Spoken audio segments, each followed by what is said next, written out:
તો અત્યાર સુધીના સૌથી મોટા સમાચાર મળ્યા છે મિત્રો। સમાચારમાં આગળ વાત કરવામાં આવે તો સાળંગપુર હનુમાનજી મંદિર તરફથી સૌથી મોટા સમાચાર મળ્યા છે મિત્રો। અત્યાર સુધીના સૌથી મોટા સમાચાર મળ્યા છે। પહેલા મિત્રો તમે ટ્રાફિક જોઈ શકો છો કે હજારો લાખોની સંખ્યામાં ગાડીઓ છે સાળંગપુર મંદિરે। દોસ્તો સાળંગપુરના એક પટેલ જે સમાજ છે, પટેલ સમાજની ફેમિલી જે ફરવા આવી હતી અમદાવાદથી, એની જોડે જે સત્ય ઘટના બની છે એ વાત કરશે તો તમારા પગ નીચે જમીન સરકી જશે।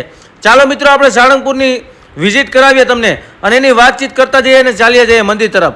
મિત્રો આ પાર્કિંગ તરફ આવ્યા છીએ। સાળંગપુરની સુવિધા જોરદાર છે, કારણ કે અહીં પાર્કિંગનો એક રૂપિયો પણ લેવામાં આવતો નથી। રોજની હજારો ગાડીઓ હોય છે ને એક તો એક બખ્તરબંધ ગાડીઓ હોય છે, એટલે કે અહીંયા વીઆઈપી લોકો મોટા ભાગના આવતા હોય છે। દેશ અને વિદેશથી લોકો અહીંયા પગે લાગવા આવતા હોય છે। મિત્રો એક વખત એક પટેલ સમાજના ફેમિલી લોકો ફરવા માટે આવ્યા હતા અહીંયા સાળંગપુર, જ્યારે હનુમાન દાદા કિંગ ઓફ સાળંગપુર એટલે કે મોટી મૂર્તિ છે, આગળ તમને બતાવીશ, ત્યાં મિત્રો એને દર્શન કરવા ગયા હતા। પછી અહીંયા ગાર્ડન જેવું છે ત્યાં બેઠા હતા, બેસી અને પછી એમ થયું કે ચાલો હવે રાત્રે રૂમ બુક કરી લઈએ। ત્યારે મિત્રો એનું સોનાનું બુટી કાનમાં પહેરવાનું પટેલ બેનનું, સંગીતાબેન પટેલ નામ હતું એનું। મિત્રો આ સંગીતાબેન પટેલનું બુટી ખોવાઈ જાય છે। દોસ્તો બુટી ખોવાઈ ગયા પછી જે ઘટના બની છે, આ વાત મેં અહીંથી એક સ્થાનિક માણસ પાસેથી સાંભળેલી છે, કોઈ આ બનાવટી વાત નથી મિત્રો।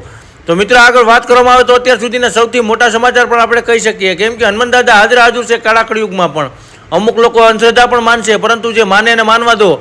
આપણે શ્રદ્ધામાં માનીએ છીએ, આપણે ભગવાન અને ભક્તિને માનીએ છીએ, એટલે આપણા વિડીયો બતાવી અને લોકોને પ્રેરિત કરીએ છીએ કે ભગવાન કાળા કળિયુગમાં પણ છે। મિત્રો ભગવાન ક્યાં છે? જ્યાં ધતિંગ ના હાલતું હોય। આપણે કોઈ ધ્રુણવાની કે દાણા જોવાની ને આપણે ક્યારે વાત કરતા નથી। આપણે મિત્રો ભગવાન ઉપર વિશ્વાસ કરીએ છીએ, કેમ કે અમેરિકાની ડોલરમાં પણ લખેલું છે કે ટ્રસ્ટ ઓફ ગોડ, એટલે ભગવાન ઉપર અમને પણ વિશ્વાસ છે અમેરિકાવાળા કે, તો આપણે તો હોવો જ જોઈએ, કેમ કે ભગવાન બધા અહીંયા ધરતી ઉપર જન્મ લઈને આવ્યા છે। ચાલો મિત્રો વાત કરવામાં આવે તો આજે સાળંગપુર તરફથી જુઓ તમે, પહેલાં મંદિર જુઓ, મૂર્તિ જુઓ, કેવડી મોટી 54 ફૂટની મિત્રો પિત્તળની મૂર્તિ છે। હરિયાણા પંજાબથી આ બનાવવામાં આવી છે। હવે મિત્રો પટેલના બેન અને એનું બુટી ખોવાઈ જાય છે, પછી એ રાતે રૂમ બુક કરી લે છે। રાતે રૂમમાં નાહી ધોઈને જોવે છે તો એનું બુટી તો ગાયબ થઈ ગયું હોય। પછી એને ખબર પડે છે કે આપણે બહાર ફરવા ગયા હતા, આખું રૂમ ચેક કર્યું, પરંતુ બુટી ક્યાંય મળી જ નહીં। સવારને રાત આખી નીંદર પણ ન આવી। મિત્રો સવારે જ્યારે વહેલા ઉઠી અને બહાર નીકળ્યા ને, સત્ય ઘટના છે દોસ્તો, કોઈ અફવા કે ઓલું નથી। આ પટેલ સમાજના બેન છે એની હારે ઘટના બનેલી છે, અને આવા તો ઘણા બધા ચમત્કારની વાત છે, પણ આપણે લાંબુ કરશું તો રાતો ને રાતો ટૂંકી પડી જાય, કારણ કે ભગવાન જ્યાં છે ત્યાં ચમત્કારો બહુ અનેરા જાજા બધા હોય છે।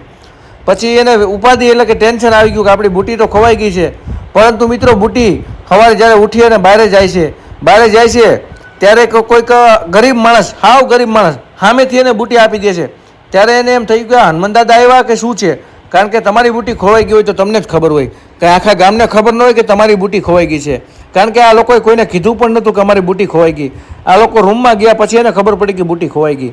મિત્રો સવારે વહેલી સવારે 6:30 વાગે એની બુટી કોક દઈ જાય છે, ત્યારે એ લોકોને એમ જ થઈ ગયું કે હનુમાન દાદા સાક્ષાત પ્રગટ થયા છે કાળા કળિયુગમાં પણ। મિત્રો એક વખત એક ભાઈ સાથે પણ આવો, મુંબઈના વાણિયાના ભાઈ સાથે પણ આવી ઘટના બની હતી, એ ગયા વિડીયોમાં મેં તમને બતાવી હતી।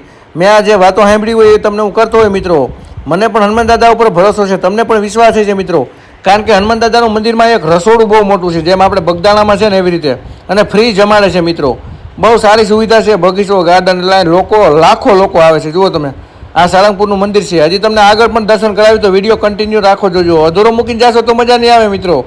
જુઓ તમે, આ કિંગ ઓફ સાળંગપુર 54 ફૂટ આ મૂર્તિ છે મિત્રો, જુઓ 54 કહેવાય, આપણે બહુ ભણ્યા નથી એટલે 54 થઈ જાય, આમાં કાંઈ વાંધો નહીં, એ તો બધું હાયલા રાખતું હોય, 50 નહીં, હા 54 જ, 54 ફૂટની આ મૂર્તિ છે મિત્રો।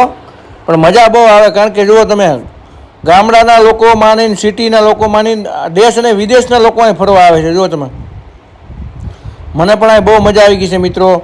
એક વખત જે વાણિયાના ભાઈનું કહું છું, એને પણ એવું જ થયું હતું, રાતે રૂમ બુક નહોતો થતો, ત્યારે એક ભાઈ આવે છે રાતે, અને ખાલી ભાઈ સામેથી કહી દીધું તમારે રૂમ જોઈએ ને, તમે જ્યાં ઊભા છો ને એ કે એ રસોડું છે, અહીંયા રૂમ ન મળે, રૂમ જોતો હોય તો હાલો હું તમને સુવડાવવાનો રૂમ આપી દઉં। ત્યારે મફતમાં એ ભાઈને રૂમ આપ્યો હતો, કારણ કે તમારા પાસે ખીચામાં રૂપિયો ન હોય અને દાદાની સેવા કરો, દાદાને યાદ કરો દિલથી, તો કાળા કળિયુગમાં પણ દાદા હાજર છે, હનુમાન દાદા। જુઓ તમે, મૂર્તિ ઘણી બધી ઘણી જગ્યાએ છે, આનાથી પણ મોટી છે, પરંતુ આવી મૂર્તિ તમે ક્યાંય નહીં જોઈ। જો 54 ફૂટ ઊંચી અને આખી પિત્તળની છે પાછી। જો આ કોઈ કલર મારેલી મૂર્તિ નથી મિત્રો, ઓરિજિનલ પિત્તળની મૂર્તિ છે, એટલે આ ચમત્કાર બહુ મોટી વાત કહેવાય મિત્રો, કારણ કે આ બહુ જેવી તેવી ઘટના ન કહેવાય। જુઓ તમે, કાળા કળિયુગમાં હનુમાન દાદા હાજર હાજર છે ભાઈ, જોઈ લો. અને આ તમે આમ જો એમ થાય કે તાજમહેલ ટૂંકો પડે એવી સુવિધા બખ્તરબંધ. આ તમને રૂમ મળી જશે, બધું એસી વાળા નોન એસી બધા રૂમ મળી જશે, બરોબર છે. કિંગ ઓફ સાળંગપુર મૂર્તિ જો. હવે આપણે એના મંદિરમાં આવી ગયા છીએ અને ઘણા લોકોને ઓલું મેલું થઈ ગયું હોય ને તો એ પણ અહીં આવવાથી નીકળી જાય છે. લગભગ તો લોકો જાણતા છે એના વિશે, પણ ન ખબર હોય જણાવી દઉં. સાળંગપુરના એક બે ધક્કા ખાય એટલે એનું કામ થઈ જાય છે. હનુમાન દાદા હાજર હાજર છે મિત્રો. આ કોઈ અંધશ્રદ્ધાની વાત નથી, આમ સત્ય જે જોઈએ છે એ તમને કહીએ છીએ એમ. હું તો જો કે 7-8 વખત આવ્યો છું ને 7-8 વાર વિડીયો પણ બનાવ્યો છે. તો વિડીયોને લાઇક કરવાનું ભૂલતા નહીં યાર, અને ફોલો કરી લો ને કોમેન્ટ કરો. ધન્યવાદ.